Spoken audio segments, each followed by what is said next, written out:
अगर आप बस्टर डगलर को नहीं जानते तो आज के बाद इस नाम को अपने दिमाग और दिल में बिल्कुल फिट कर लीजिएगा, क्योंकि बस्टर डगलस एक ऐसा बॉक्सर था जो 30 साल का हो चुका था, ओवरेज हो चुका था और उसके जीवन में कुछ अच्छा नहीं चल रहा था। वो कभी भी बॉक्सिंग का मैच खेलता था तो 10 में से 1-2 मैच जीतता था, बाकी सारे मैच हारता था।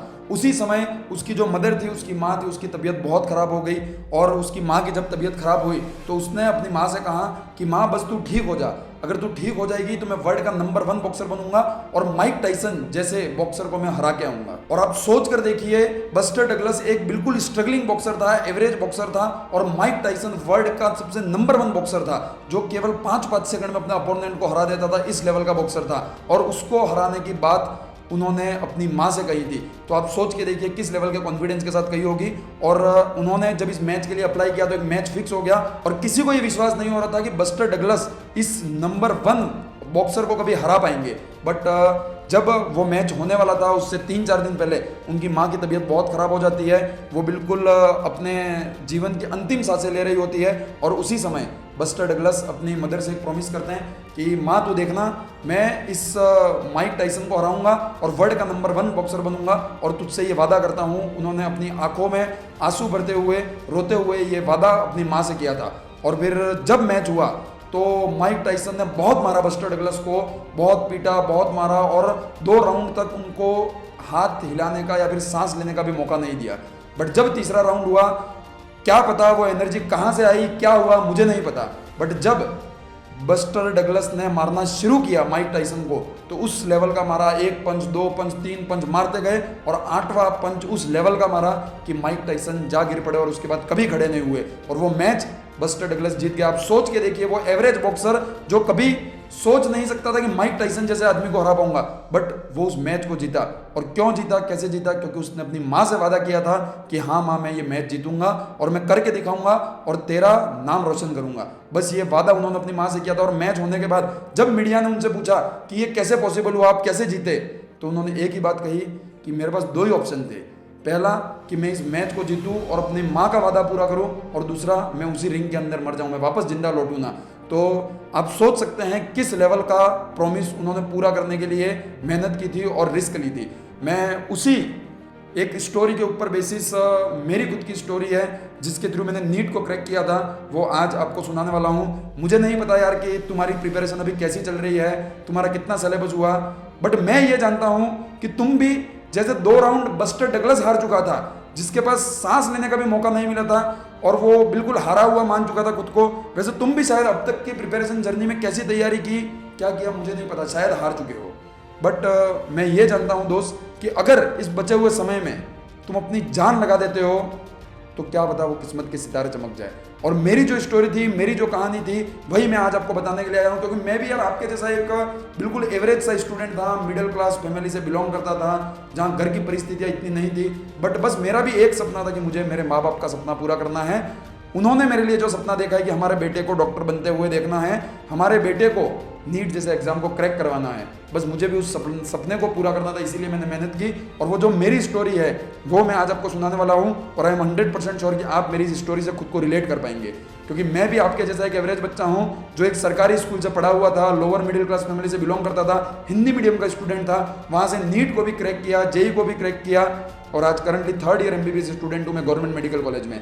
तो मैं बिना किसी टाइम वेस्ट किए इस स्टोरी को सुनाना शुरू करता हूँ। पर बस उससे पहले मैं एक बात तुमसे कहना चाहूँगा कि तुम्हें लग रहा होगा कि यार मैंने अपनी प्रिपरेशन का समय जो था अब तक वेस्ट कर दिया, अब इन 50 दिनों में कैसे सिलेक्शन हो पाएगा, क्या मेरा सिलेक्शन पॉसिबल है या नहीं है, कैसे मैं सेलेक्ट होकर गवर्नमेंट मेडिकल कॉलेज में जाकर अपने पेरेंट्स का सपना पूरा कर पाऊंगा। मैं जानता हूँ तुम्हें अभी ये सब चीज़ें फील हो रही होंगी, बट मैं तुम्हें कहूँगा कि अगर जीवन में किसी काम को कर कर तुम्हारी और तुम्हारे परिवार की जिंदगी बदल सकती है, आगे की पूरी लाइफ बदल सकती है, तो भाई अगर 0.0001% भी चांस हो ना तो वो खेल जाना, वो रिस्क ले लेना, खेल जाना, तुम में जितना दम है वो लगा देना। और मैं यही कह रहा हूं कि इन बचे हुए अगर 45 से 50 दिनों में अगर तुम में वो क्षमता है कि तुम मेहनत कर कर सिलेक्शन लेकर अगर अपने और अपने परिवार की कंडीशन बदल सकते हो भाई, तो लग जाना, कुछ मत सोचना, बस इतनी बात ध्यान रखना, 1% ये बात मत सोचना। जब मैंने अपनी प्रिपरेशन के टाइम पर मेहनत की थी तो 1 साल उस तरीके से मेहनत की थी कि मैं कुछ नहीं सोचता था कि मैंने आज क्या खाना खाया, आज क्या बनेगा, आज किसी से दोस्त से बात हुई या नहीं हुई, मैं कुछ भी नहीं सोचता था।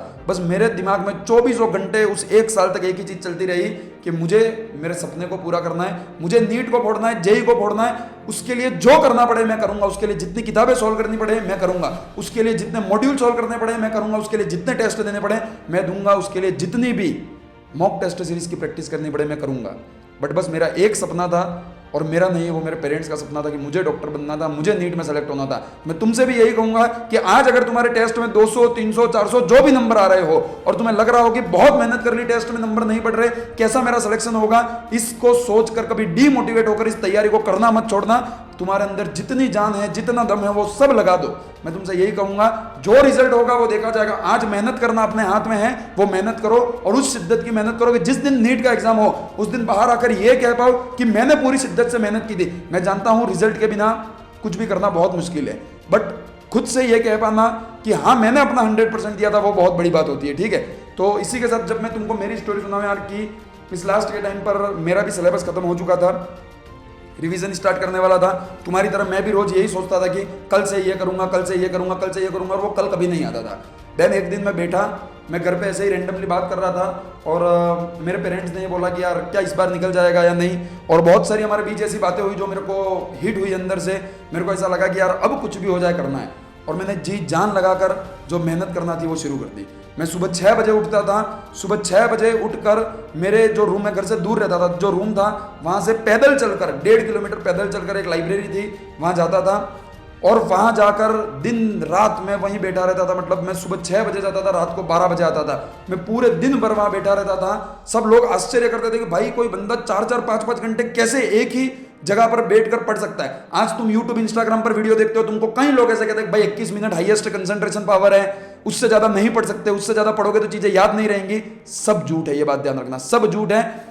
वो सब आपको 1000 प्रमाण लाके दे देंगे कि साइंटिफिकली ये प्रूव है, साइंटिफिकली वो प्रूव है। जब सर पे पागलपन होता है और जब सपने सवार होते हैं, वो भूत सवार होता है मेहनत करने का, तब कुछ भी नहीं देखा जाता। ये ध्यान रखना, कोई 21 मिनट का कंसंट्रेशन नहीं दिखा जाता, तब बस एक चीज देखी जाती है कि हाँ ये मेरा सपना है और मुझे पूरा करना है, और इसके लिए जिस हद तक मुझे मेहनत करनी पड़ेगी मैं करूंगा। और मुझे ये पता था कि ये जो 50 दिन है वो मेरा और मेरे परिवार का पूरा भविष्य डिसाइड करने वाले हैं, और वही सोचकर मैंने अपनी अंदर जितनी कैपेसिटी है, मेरे अंदर जितनी क्षमता है, मैं जब तक बैठ कर पढ़ सकता हूं, जब तक मेरी इन उंगलियों पर जब मैं पेन पकड़ता था तो जो वो पेन के जब तक निशान नहीं बन जाते थे, तब तक मैं क्वेश्चन प्रैक्टिस करता रहूंगा, तब तक मैं मॉक टेस्ट देता रहूंगा, चाहे जो हो जाए मैं इस चीज को करके रहूंगा। बस यही सोचकर मैं मेहनत करता रहता था। सुबह 6 बजे जैसे ही मैं लाइब्रेरी जाता था, शुरुआत में मैं बायोलॉजी से पढ़ना शुरू करता था। एक दिन में एक यूनिट, 2 यूनिट को मैं एक साथ रिवाइज करता था एनसीईआरटी से, एक यूनिट, 2 यूनिट को एक साथ में रिवाइज करता था। फिर मैं जैसे ही बायोलॉजी पढ़ लेता था 3-4 घंटे, उसके बाद मैं फिजिक्स पढ़ना शुरू करता था। फिजिक्स में मैं फटाफट फॉर्मूला देख लेता था, फॉर्मूला देखकर फिर क्वेश्चन प्रैक्टिस करना शुरू कर देता था। मेनली मैं प्रीवियस ईयर क्वेश्चनों पर ज़्यादा फोकस करता था, या फिर वो क्वेश्चन जो पूरे साल मैंने गलत किए टेस्ट में, उन क्वेश्चन पे ज़्यादा फोकस कर उनको सॉल्व करता था। जैसे ही वो होते थे, दोपहर में 2 बजते थे, उससे पहले मैं लंच जो मेरा था वो कर लेता था। एक बार घर पे बात कर लेता था कि आज ऐसा ऐसा पढ़ा, इतने बजे उठा, ये सब चीज़ें हुई। क्योंकि जब भी मैं घर पे बात करता था मुझे मोटिवेशन मिलता था। मैं आपसे भी यही कहूँगा दोस्त कि जब आपको ऐसा लगे कि यार पढ़ने का मन नहीं कर रहा, डीमोटिवेटेड फील कर रहा हूँ, गिव अप कर दूँ, कई लोगों के दिमाग में सुसाइडल थॉट्स भी आते होंगे। जब भी आपको जीवन में हारा हुआ फील हो और ऐसा लगे कि मेहनत करने का दम नहीं बचा मेरे अंदर, मैं डीमोटिवेटेड फील हो रहा हूँ, केवल एक बार अगर आपके पेरेंट्स, आपके माँ बाप आपके पास है तो उनके पास जाना, 10 मिनट बैठ के बात करना, या घर से दूर रहते हो तो एक बार कॉल लगाकर 10 मिनट उनसे बात करके देखना। आपको वो हर चीज़ समझ में आ जाएगी जो अब तक आपको समझ में नहीं आ रही थी। ठीक है, तो मैं भी वही करता था, एक बार उनसे बात करता था, फिर शांति से 2 से 5 बजे के बीच में एक मॉक टेस्ट देना शुरू करता था। अगर कोचिंग में टेस्ट है तो ठीक है, नहीं है तो मैं रूम पे खुद देना शुरू करता था। टेस्ट देता जाता था, टेस्ट में नंबर भी अच्छे आते थे, 670 680 तक नंबर आ जाते थे, क्योंकि बहुत मेहनत कर रखी थी। फिर भी ऐसा लगता था यार कि ये कमी है, ये गलती है, ये चीज़ें अभी भी बाकी है। आप एक बात मान लीजिए कि आपको कभी भी जीवन में ये नहीं लगेगा कि मेरी सब चीज़ें खत्म हो चुकी है, मेरे इतना अच्छा स्कोर आता था फिर भी मेरे को लगता था कि मेरा ये बाकी है, वो बाकी है, तो वो हमेशा लगेगा ही लगेगा। ठीक है, तो वो सब चीज़ें लगती थी। टेस्ट देता था, टेस्ट देने के बाद फिर एक बार घर पे बात करता था कि आज टेस्ट दिया था, इतने मार्क्स आए, ये वो। जैसे ही वो टेस्ट होता था 5 साढ़े 5 बजे खत्म, जैसे ही मैं वापस फ्री होता था, फिर मैं केमिस्ट्री लेके बैठ जाता था, केमिस्ट्री को पढ़ना शुरू करता था। 2-3 घंटे केमिस्ट्री पढ़ लेता, फिर खाना वाना खा के, फिर जैसे ही मैं खाना खा लेता था, डिनर कर लेता था, उसके बाद मैं वापस एक मॉक टेस्ट लगाना शुरू कर देता था। जब मैं मॉक टेस्ट लगाता था तो मेरा ये टारगेट रहता था कि मैं दिन के 2 मॉक टेस्ट लगाऊं और उसमें मिनिमम गलतियां करूं, और जो गलतियां हो रही है उन कंसेप्ट को रिवाइज करूं, फिर टेस्ट देता था। और दोनों टेस्टों में मेरे से जो भी गलतियां हुई है, जो कंसेप्ट मेरे गलत हुए, उनको पढ़कर और फिर मैं सोने जाता था। तो आप से देख सकते हैं कि पूरे दिन भर मैंने ये मेहनत की है, और आखिरी का कुछ समय जो था 15-20 दिन, वो तो ऐसा आ चुका था कि मैंने पूरा सिलेबस लगभग रिवाइज कर चुका था, मुझे हर चीज़ याद भी थी। तो ये आ चुका था मेरे दिमाग में कि अब बस मुझे प्रैक्टिस कर टेस्ट देकर मेरी गलतियां कम करनी है। तो ऐसा भी होता था कि मैं सुबह उठकर 4-5 घंटे में फिजिक्स, केमिस्ट्री, बायोलॉजी सबको ऊपर एक बार शॉर्ट नोट से देख लिया, फिर मैं दिन में 3 मॉक टेस्ट भी मैंने प्रैक्टिस की है। आज आप एक टेस्ट 3 घंटे कंसंट्रेशन के साथ नहीं दे पाते। क्यों नहीं दे पा रहे? क्योंकि आप एक लूप में उलझे हुए। आज मैं जब बात करता हूँ नीट वाले बच्चों से, जेई वाले बच्चों से, तो आज बिल्कुल छोटी छोटी चीज़ों में फंसे हुए कि भैया यार मेरा ये हो गया, मेरा वो हो गया, मैं गेम से एडिक्टेड हूँ, मुझे फ़ोन चलाने का मन करता है, मुझे रील देखने का मन करता है। अरे मूर्ख लोगों, तुम ये सोच कर देखो तुम किस छोटे से जाल में फंसे हुए हो। अगर इन 50 दिन तुम ये छोड़ दोगे तो क्या फर्क पड़ जाएगा भाई? क्या फर्क पड़ जाएगा? तुम में से कई लोग ओपोजिट जो जेंडर है उससे अट्रैक्टेड हैं कि ये लड़की कि मुझे अच्छी लगती है, ये लड़का अच्छा लगता है, मैं उससे बात करने में व्यस्त हूँ। तुम अपने जीवन का जो गोल्डन पीरियड है वो इन छोटी मोटी चीज़ों में बर्बाद कर रहे हो, ये बात ध्यान रखना। मैं कभी ऐसे नहीं बोलता, बट मैं यही कहूँगा, जीवन बहुत बड़ा है। तुमने अभी कुछ साल अपने लाइफ का केवल 1/4 पार्ट जिया है। ये सब करने के लिए तुमको बहुत समय मिलेगा, ठीक है? हर जीवन में हर चीज़ करने का समय होता है। अभी जो समय है वो मेहनत करने का है, पढ़ने का है। अभी अगर 5-10 साल मेहनत कर ली तो आगे पूरा जीवन बहुत बेहतरीन होगा, ये बात ध्यान रखना। और अगर अभी मेहनत ना कर मजे करने में रह गए तो आगे पूरा जीवन संघर्ष करना है। 10-15 हज़ार में कहीं ना कहीं जाकर एक नौकरी करनी है, और कभी अपने पेरेंट्स को, माँ बाप को खुशी नहीं दे पाओगे, कभी अपने और उनके सपने पूरे नहीं कर पाओगे, ये बात ध्यान रखना। और अगर आज सब छोड़कर कुछ दिनों के लिए, कुछ सालों के लिए मेहनत कर ली, पूरा जीवन बदल जाएगा। मैं हकीकत बता रहा हूँ, जब तक मेरा नीट में सिलेक्शन नहीं हुआ था, मुझे मेरे गांव में कोई पूछता तक नहीं था कि कौन सुधांशु है। मेरे पिताजी को कोई पूछता तक नहीं था, ठीक है? हमारी ऐसी स्थिति थी। बट जिस दिन मेरा सिलेक्शन हुआ उस दिन, आज अगर मैं गांव में जाकर देखूँ, मैं हमारे गांव का पहला डॉक्टर बनने वाला हूँ, ठीक है?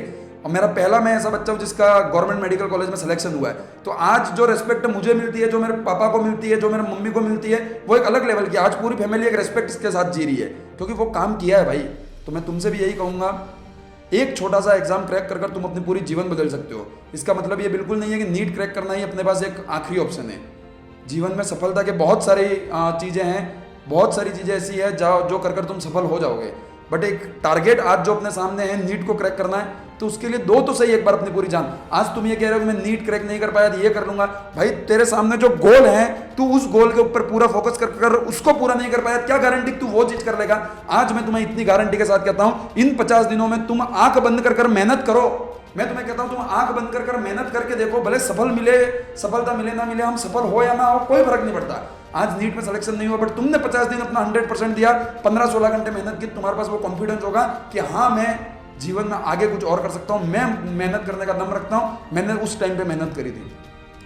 और लास्ट में मैं तुमको यही बात बोलूँगा कि मेरे अंदर जो कैपेसिटी थी तुमको समझाने की, मैं समझा चुका हूँ। और भी तुम्हारे कमेंट बॉक्स में कोई डाउट हो, कुछ पूछना हो तो मुझे पूछना।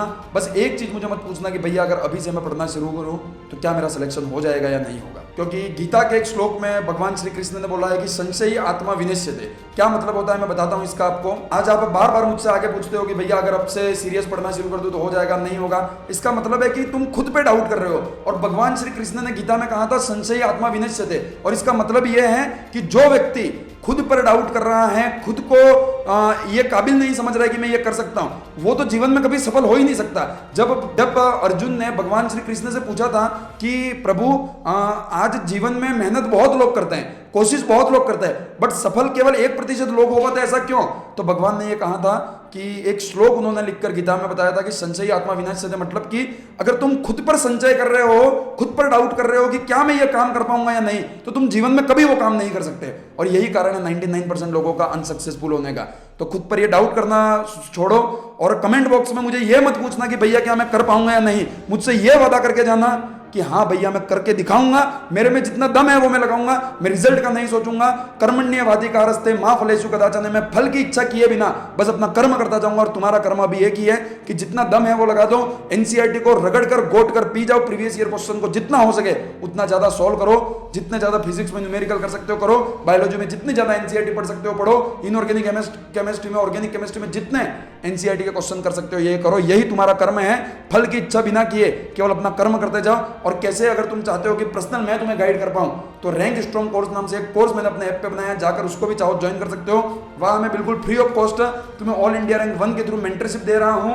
वहां तुम्हें 10 मॉक टेस्ट दे रहा हूं मैं बिल्कुल free of cost Hindi English medium में, और बिल्कुल फ्री ऑफ कॉस्ट 50 दिनों तक कैसे रिवीजन करना है वो प्लानर दे रहा हूं। बट अगर तुम चाहते हो कि मुझे ऐसी ग्रुप मेंटरशिप और ग्रुप में टेस्ट नहीं चाहिए, मुझे पर्सनलाइज मेंटरशिप चाहिए, आप मुझे पर्सनल गाइड करो, आपको AIR1 पर्सनल गाइड करा, ऐसा अगर आप चाहते हो तो उसको ज्वाइन भी कर सकते हो पेड। जैसे आप उस कोर्स में जाओगे आपको एक प्राइस दिखेगी, वो पे करने की कोई जरूरत नहीं। अगर आप फ्री ज्वाइन करना चाहते हैं तो वहां आप कंटेंट में जाओगे, आपको 2 ऑप्शन मिलेंगे, free material and paid material. तो फ्री मटेरियल के अंदर आपको फ्री की ये तीनों चीजें मिलेंगी, और पेड मटेरियल के अंदर और भी बहुत सारी चीजें मिलेंगी। आप चाहें तो हमारा ऐप सुधांशु MBBS डाउनलोड करके वहां विजिट कर सकते हैं। बाकी बहुत सारी अपडेट्स के लिए एंड मैं आपको सपोर्ट इसी चैनल के थ्रू करता रहूंगा नीट तक।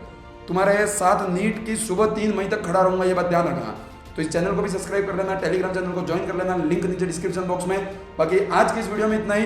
Thank you very much, all the very best. बस कमेंट बॉक्स में एक वादा जरूर करके जाना कि हाँ भैया मैं अपनी पूरी जान लगा दूंगा, रिजल्ट जो होगा देखा जाएगा, बस मैं अपनी जान लगा दूंगा और पूरी मेहनत करूंगा, ठीक है। Thank you very much, all the very best, bye bye.